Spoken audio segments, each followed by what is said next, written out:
Salut! Aujourd'hui, on continue sur la lumière, sur notre belle maquette, pour vous parler de l'interrupteur va-et-vient. On va donc traiter le sujet de l'allumage va-et-vient sans boîte de dérivation, où on fait le câblage au travers des interrupteurs. Je vais te montrer comment on passe les navettes, d'où l'alimentation doit arriver, comment on branche les interrupteurs, la lampe, etc. On passe vite fait sur quelle section de fil, le disjoncteur, tout ça, parce que si vous voulez plus d'informations, la première vidéo sur le simple allumage, là je détaille vraiment tout au niveau des normes, des lumières, dans l'électricité dans l'habitat. Parce qu'on va pas se recogner à chaque fois tout le détail des normes dès qu'on va faire un interrupteur. Donc, générique. Disjoncté.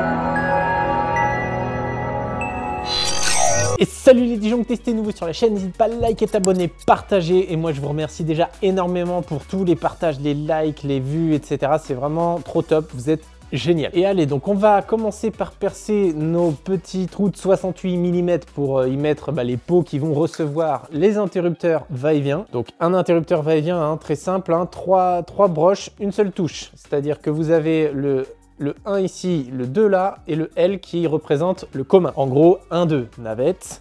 L, ça va être le commun. Et vous allez voir qu'il y a deux côtés pour un va-et-vient. Un côté avec une phase et un côté avec le retour qui part à la lampe. Donc on fait les trous pour nos deux pots de 68 et c'est parti. Donc ça, c'était la vidéo sur le simple allumage et la vidéo sur la prise. Si vous voulez aller les voir, je les mettrai en description. Et d'ailleurs, sur ces séries de vidéos et même sur quasiment toutes les dernières, je vous mets vraiment tous les chapitres en bas hein, dans la description. Vous pouvez zapper chapitre par chapitre pour voir exactement ce qui vous intéresse. Allez, donc on va faire un va-et-vient ici, un va-et-vient là et la lampe juste au-dessus. Quelle violence! Et allez, maintenant, on va passer donc au câblage. Donc là, on va envoyer directement une gaine jusqu'au premier interrupteur. Donc là, comme je vous dis, c'est hors boîte de dérivation. On va quand même partir pour le premier va-et-vient. On va venir dans cette boîte de dérivation, simplement parce que ici, j'ai mon alimentation lumière qu'on avait laissé exprès un peu en attente comme ça dans la vidéo du simple allumage. Mais ça, le bleu, le rouge, le vert jaune, c'est exactement la même chose que si j'allais me prendre sous ce disjoncteur là. Vous voyez, si par exemple je prends ici et que je fais bouger, on voit que dans la boîte ça bouge. En fait, je vais juste ici parce que voilà, le chemin est plus court. Mais sinon, dans le principe, un câblage comme ça de va-et-vient, vous pouvez envoyer directement votre gaine à une alimentation lumière, peu importe d'où elle arrive, que ce soit tableau, boîte de dérivation ou un autre pot dans lequel arrive une alimentation lumière. Ça, c'est vraiment le câblage direct, sans boîte de dérivation, où on connecte les navettes ensemble dans les boîtes de dérivation, etc. Donc c'est parti, on envoie la gaine au premier inter pour l'alimenter simplement avec une alim simple.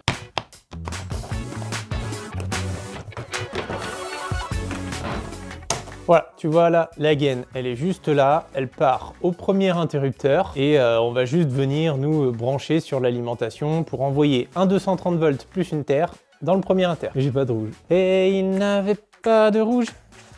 Il n'avait pas de rouge, il a mal préparé sa vidéo. Là, on a un petit rouge là. Donc pour notre va-et-vient, donc là, l'alimentation, ça va être un bleu pour le neutre, un vert jaune pour la terre, un rouge pour la phase. Le tout en 1,5 mm² pour la lumière. Il n'y a pas besoin de plus, il n'y a pas besoin de moins dans 95% des cas et plus dans l'habitat bien sûr. Donc que ce soit des télérupteurs, des simples allumages, des va-et-vient, des permutateurs, tout ce que tu veux, tu prends du 1,5 et ça marche très bien. Même si tu as 60 mètres, voilà. À moins que tu aies un énorme transfo avec beaucoup de lumière très loin. Mais comme je te dis, il n'y a que 2-3% des cas où ça va nécessiter une plus grosse section de fil pour la lumière. Et nous, on va protéger tout ça par notre disjoncteur 10 A qui est déjà installé dans le tableau. Mais ça, on y reviendra un peu après. Donc allez, je prends tout ça.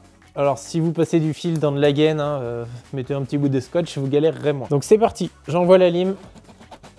Là voilà, c'est prêt, on coupe. Ensuite, pour notre lampe, on va faire presque la même chose, hein. On va prendre un bleu pour le neutre, on va prendre un vert jaune pour la terre, et là vous prenez une couleur. Alors évitez de reprendre un rouge, même si en théorie vous pouvez, mais ce sera mieux de prendre un truc du genre orange, blanc, noir, violet, ce que vous voulez, tant que c'est pas du vert jaune et du bleu. Ça c'est important, de toute façon vous les avez pour le neutre et la terre, faire pas grand chose d'en remettre un deuxième, et en plus t'as pas le droit. Donc voilà, toutes les couleurs sauf celles qu'on vient de passer pour l'alimentation, bleu, vert jaune et rouge. Mais alors la lampe, on l'en met nous, parce que là maintenant la boîte de dérivation, on l'oublie, c'est comme même si elle n'existait pas, là ce qu'on vient de passer, c'est comme si on avait envoyé notre câble directement au tableau, ou vers une alimentation, peu importe. Donc on prend une gaine, et ce qu'on va faire, c'est qu'on va emmener la gaine directement dans notre interrupteur pour notre lumière.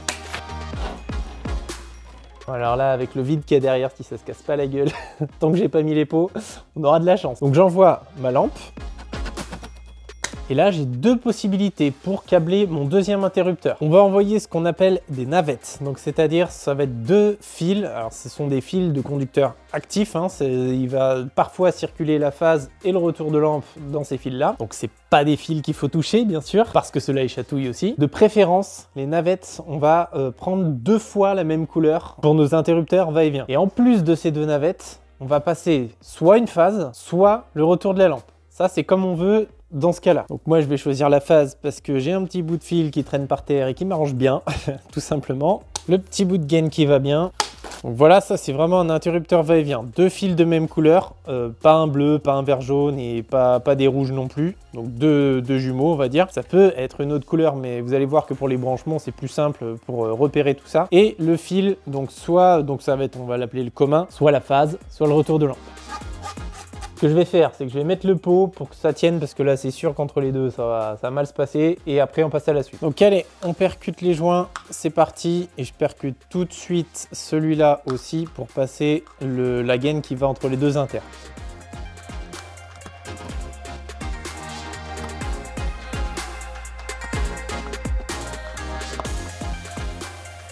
On envoie donc notre fameux va-et-vient, 2 navettes, une phase.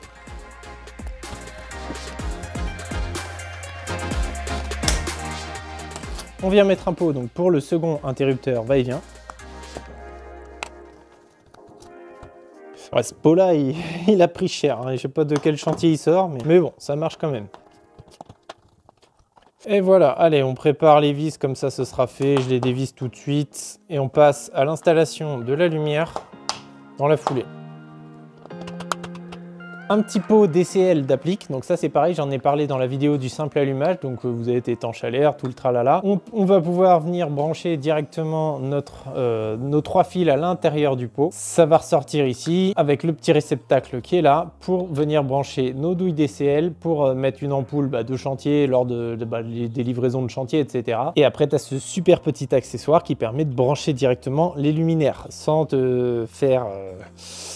sans t'embêter, si tu vois ce que je veux dire. Ça, je te mettrai en lien aussi la vidéo que j'ai déjà fait à propos de ces petits bitonios là. Et bah c'est parti. Donc c'est parti. Donc là c'est un pot Schneider. Sur la vidéo d'avant c'était un Eurome je crois. Enfin bon, peu importe, hein. Des fois je prends ce qui traîne dans le camion. J'ai des fois différents stocks pour différentes raisons. Hop, on vient poser ça. Et voilà. Et tu vois sur les pots Schneider, alors c'est peut-être pas les seuls, hein. Bon là j'ai une petite merdouille avec mon placo, super. Tu vois, tu as une toute petite flèche là, une petite encoche qui te donne l'axe pile poil. Souvent ce sera les vis des griffes directement, chez eux ils ont mis une petite encoche, donc tu vois que mon pot il est pas parfaitement droit. On s'en fout parce qu'il y a toujours un peu de jeu, un peu de réglage avec ces 2 vis là. Un pot, faut qu'il soit droit, mais il faut pas non plus passer 3 heures à essayer de le mettre de niveau parce que les vis sur les côtés sont faits vraiment pour que vous puissiez faire votre réglage après quoi. Faut juste que voilà, l'œil il ait l'air assez droit sans se prendre la tête pendant des heures non plus. Ensuite donc dans ces pots, tu as en pièces détachées, alors ça dépend vraiment des fabricants. Voilà, là je viens clipser ça comme ça et j'ai plus qu'à brancher ici. Donc juste là au-dessus, on voit qu'il y a marqué neutre à gauche, terre au milieu et le retour de lampe. Donc la phase coupée par l'interrupteur, elle va venir juste à droite. Et allez, on branche ça. Hop, c'est parti. Le neutre à gauche, la terre au milieu et le retour de lampe à droite. Ensuite, je viens replier tout ça et c'est parti, on installe.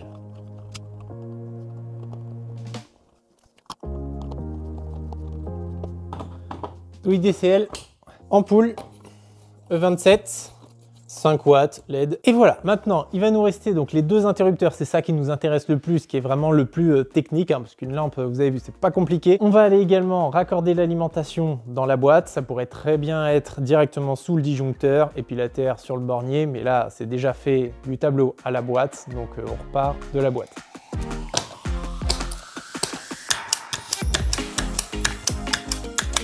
Donc là, je fais exprès de mettre des wagos assez gros, hein. Je vais mettre des wagos à 8 entrées parce que il y aura pas mal d'autres tutos lumière, hein, sur cette maquette là. Donc forcément, Ça me permettra d'avoir de la place d'avance dessus pour éviter à chaque fois de débrancher tout, mettre un wago plus gros, etc. De toute façon, ça je le fais systématiquement aussi chez mes clients. En général, quand c'est des alimentations, des terres, des phases, des neutres, des trucs comme ça, je rajoute toujours beaucoup d'espace parce qu'on ne sait jamais dans le futur. Ça évite aussi de se galérer pour rien.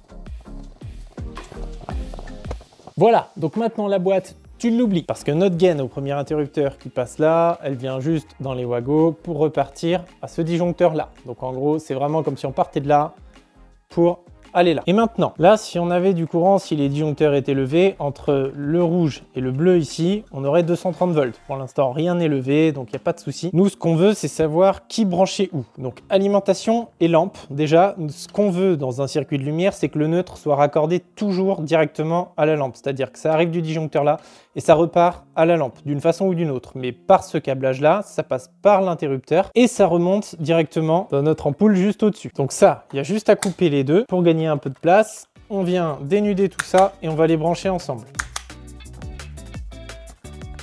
Donc voilà, à partir de là, c'est comme si le neutre était raccordé en direct à la lampe.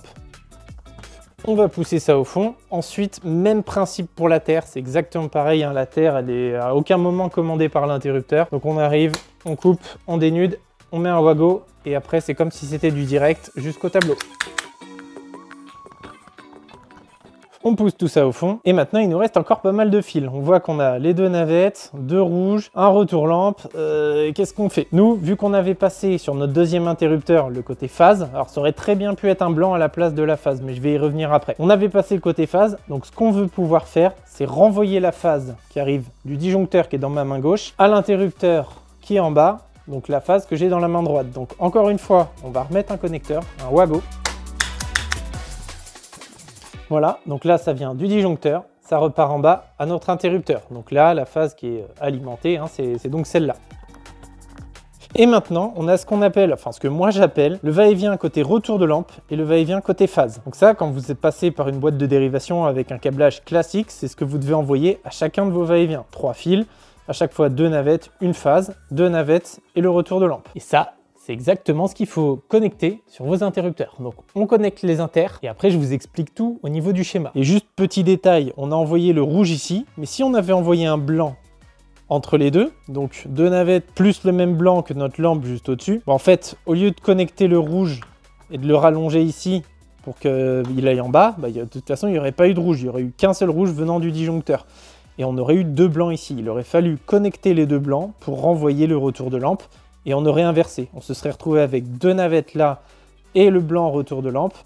Et en haut, 2 navettes et le rouge phase qui vient du disjoncteur. C'est exactement la même chose. Ça, c'est uniquement vous qui faites le choix, quoi. Donc notre va-et-vient, premier interrupteur, vous allez voir, c'est vraiment pas compliqué parce qu'il y a 3 bornes, c'est un fil par borne. Mais il faut quand même pas se tromper parce que vous pouvez pas les brancher n'importe où. Donc, je recoupe mes oranges, je recoupe un tout petit peu mon blanc. Vous avez la borne 1, la borne 2 et la borne L. Les navettes, ce sera toujours entre 1 et 2. Peu importe, vous choisissez. Vous pouvez mettre ce orange-là en 2 ou ce orange-là toujours en 1 si vous voulez. Et après, l'autre, vous le mettez dans la borne qui reste entre 1 et 2. Donc premier orange, borne 1. Deuxième orange, borne 2. Hop. Et maintenant, le seul fil qui vous reste, il doit aller sur le commun. Alors, c'est pas parce qu'il y a marqué L, live, phase, que le... Voilà. Ça, c'est bon, une phase coupée, hein, donc ça marche. Hein, c'est juste là, ça va être, on va l'appeler commun et pas la phase pour ce côté-là. Donc côté retour de lampe. Je viens brancher. Voilà, mon interrupteur est prêt. J'ai plus qu'à l'envoyer et refermer. Ah, du premier coup. Et maintenant, deuxième interrupteur. Toujours la même chose, hein, vous avez un 1, un 2 et un L. Vous venez faire exactement la même chose avec les navettes. On recoupe tout ça, on dénude. Première navette sur 1, deuxième navette sur 2. Pas besoin de mettre, de repérer les navettes, laquelle on a mis sur 2 pour la remettre sur 2, tout ça, on s'en fout complètement. La seule chose que ça va changer de choisir donc exactement la même entrée, donc que ce soit 1 pour une navette et cette même navette, tu l'emmènes aussi sur 1 sur l'autre interrupteur, c'est que par exemple, tu peux avoir tes 2 interrupteurs dans cette position-là, tu rentres dans la pièce, tu allumes, donc là, ils ne sont pas dans la même position. Tu vois, il y en a un qui est appuyé vers le bas, et un qui est appuyé vers le haut. Et si tu respectes tes sens de navette, là on vient d'allumer la lumière en entrant dans la pièce. Quand tu sors de la pièce de l'autre côté, tu appuies pour éteindre. Quand c'est éteint, les deux sont dans le même sens. Ensuite, quand tu reviens dans cette même pièce, peu importe par quelle entrée, tu rallumes la lumière là. Donc là, on a toujours 2 positions différentes. Mais quand tu repars par l'autre sens aussi, hop, tu viens remettre les deux inters dans la même position une fois la lumière éteinte. Et si tu rentres par un côté de la pièce, tu allumes, donc là, deux positions différentes, tu ressors toujours par le même côté par lequel tu es entré, bah tu éteins, ils seront toujours dans la même position. Alors tu vois, un va-et-vient, tu peux pas faire comme un simple allumage où cette position d'interrupteur, ça veut dire éteint forcément et cette position allumée. Mais par contre, tu peux te démerder à avoir toujours les deux touches dans la même position quand la lumière est éteinte, quand tu as quitté la pièce. C'est-à-dire allumer, entrer, je sors de la pièce, j'éteins, les deux inters sont dans la même position. Pour autant, c'est éteint, mais c'est pas comme le simple allumage qu'on a vu dans la vidéo juste avant. J'espère que c'est clair. Mais sinon, à part ça, ça sert à rien de respecter, de mettre la même navette. Voilà, les navettes, tu choisis, c'est au pif sinon. Le seul risque que tu as, bah, c'est que quand ta lampe est éteinte et que tu as quitté ta pièce, bah voilà, tu as un inter qui est basculé vers le bas, un inter qui est basculé vers le haut, mais alors ça, je peux vous dire qu'avant que quelqu'un le remarque et vous embête pour ça, c'est que c'est pas quelqu'un de sympa. Donc du coup, moi j'ai pas du tout repéré mes navettes parce que cette histoire, je m'en fiche un peu. J'aime bien le détail dans mon métier, mais il y a un moment où ça va quoi. Allez hop, et voilà. Donc là, tu vois, on a branché notre va-et-vient, on a le rouge sur la phase, la borne L, et les deux navettes sur 1 et 2. Et maintenant, est-ce que ça fonctionne? Je viens lever mon sectionneur principal du tableau, mon différentiel, et c'est parti, on lève le 10 A. Là, on a nos deux va-et-vient, on peut allumer. Pour tester un va-et-vient, pour voir si vous n'avez pas fait d'inversion de navette, etc. Parce que si on a plusieurs à câbler dans la même maison, il va falloir les tester. Si tu en allumes un seul, ça ne veut pas dire pour autant que ça peut fonctionner. Parce qu'avec une erreur de câblage, tu peux avoir un seul des inters qui fonctionne et pour autant pas l'autre. Donc le test, c'est, moi je me répète toujours la même phrase, c'est j'allume ici, je peux éteindre en sortant, je peux allumer en entrant par la pièce à laquelle je suis sorti, et je peux éteindre dans la première pièce dans laquelle je suis entré.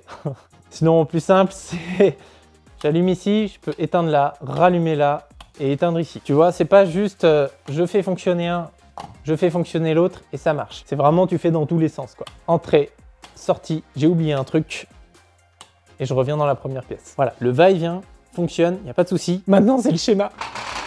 J'aime trop ce moment.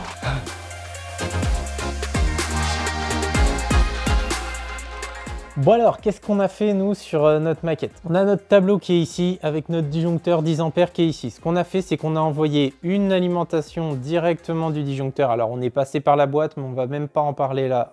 C'est vraiment pareil, un passage, la boîte on peut l'oublier. C'est comme si on avait envoyé la gaine directe. On a envoyé une terre, pareil, on a fait un passage jusque dans le pot et une phase à partir du disjoncteur, pareil, jusque dans le pot. Ça c'est vraiment la première étape qu'on a suivie. Ensuite, on est venu câbler notre lampe, pareil, jusque dans le pot. Vu que le retour lampe, j'ai pas de blanc pour écrire sur du blanc, ça j'avais pas anticipé avant. Et je vais le faire en violet, parce que rose ça ressemble trop à du rouge, on va le faire en violet.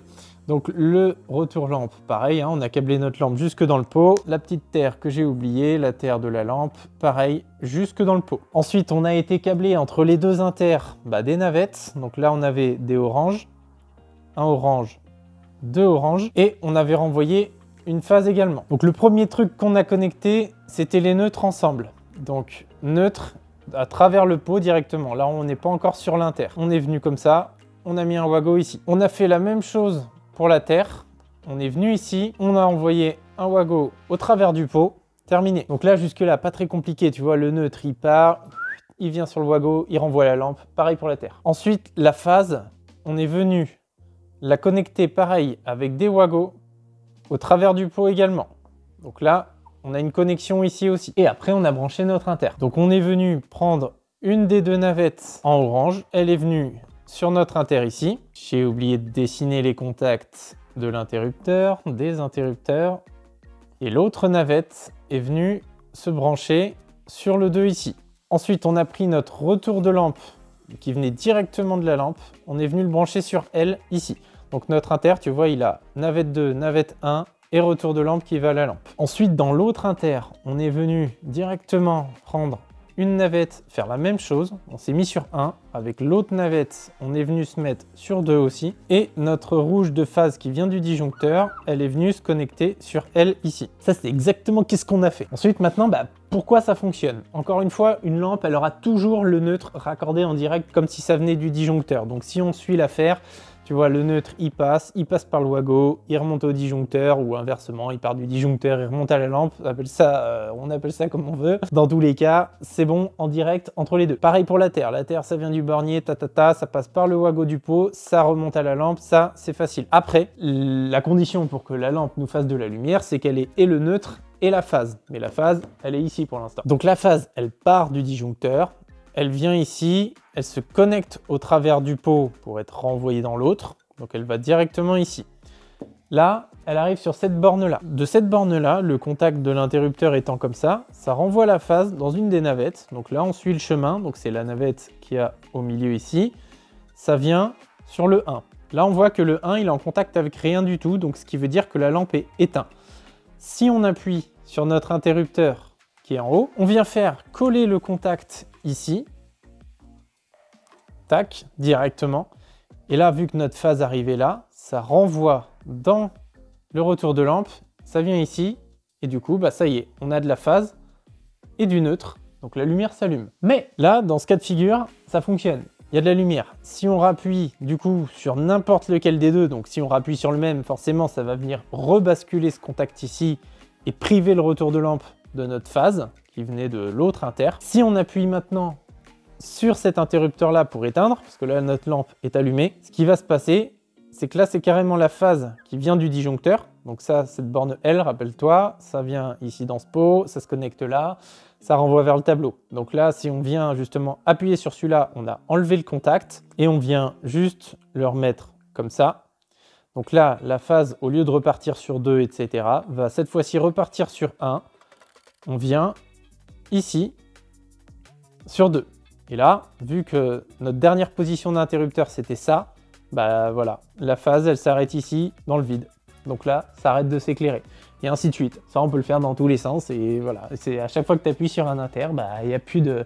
soit il y a de la lumière, soit il n'y a plus de lumière. Donc voilà, j'espère que c'est clair au niveau du schéma sur le va-et-vient. Mais clairement, ça, tu peux l'oublier. Hein. Tu vois, si on enlève la boîte, c'est le même schéma. La prochaine fois, je vous fais le va-et-vient avec la boîte de dérivation. Ce qu'on appelle va-et-vient avec la boîte de dérivation, c'est on envoie un inter direct à la boîte, on envoie l'autre inter direct à la boîte, on envoie la lampe direct à la boîte, l'alimentation à la boîte et on fait notre sauce là-dedans. Ce qui veut dire que niveau branchement dans les inters, c'est très simple. Hein. Tu as 2 navettes, une phase, 2 navettes, un retour de lampe.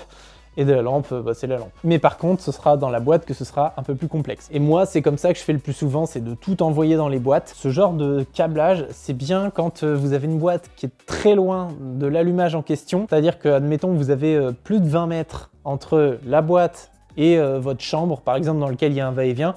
Au lieu d'envoyer 20 mètres d'inter à la boîte, 20 mètres de l'autre inter à la boîte et 20 mètres de lampe à la boîte, bah, t'envoies une fois 20 mètres du tableau ou de la boîte pour alimenter le premier inter. Ensuite, tu as peut-être 3 mètres entre les deux inters et 2 mètres entre la lampe et le premier inter.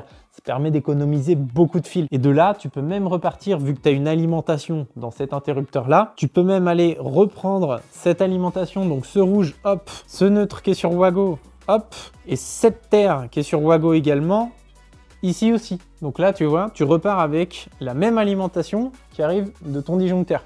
Donc tu vois, après ça c'est à toi de voir, les deux sont tolérés, les deux sont dans les normes, il n'y a pas de souci.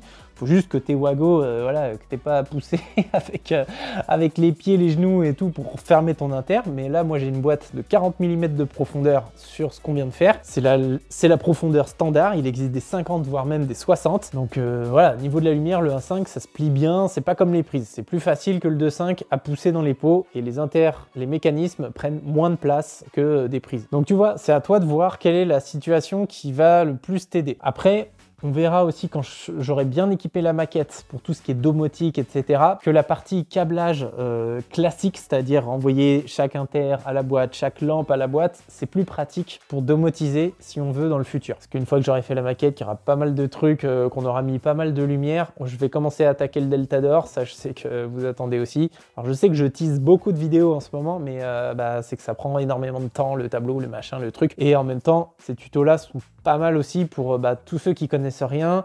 Certains me disent que c'est cool aussi pour faire des révisions, donc tant mieux. Moi c'est pareil, ça me re-ancre, même si je le sais, mais ça fait toujours du bien voilà, d'avoir le truc, que ce soit de plus en plus fluide. Mais toutes ces vidéos vont arriver, c'est certain, certain. Et je vais peut-être vous faire une petite vidéo pour mercredi qui suit ce dimanche. Un petit truc rapide qui va pas durer très longtemps, mais juste pour le plaisir des yeux, on va dire. N'hésitez pas à me dire ce que vous avez pensé de cette vidéo. J'espère que cette vidéo vous aura plu. En attendant, soyez malins, soyez disjonctés. Salut!